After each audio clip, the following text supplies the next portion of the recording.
Senator Amy Marcos nanawagan kay Pangulong Bongbong Marcos na lagdaan na po ang panukalang pag-uurong ng barangay at sangguniang kabataan election sa November 2026. Balita din sa atin ni Farabello. Names go! Super Radio.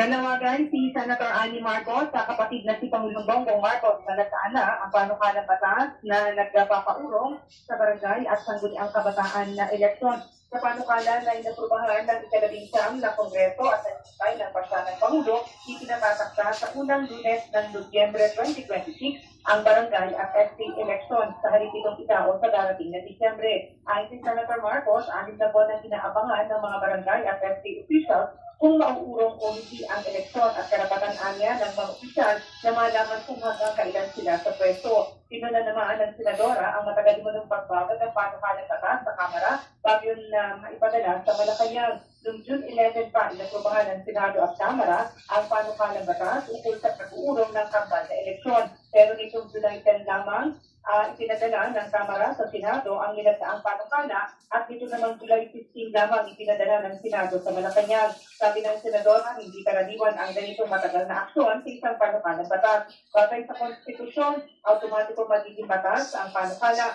kapag hindi nilagdaan at hindi binito ng Pangulo makalipas ang 30 araw mula na hindi matanggap ng Malacanang.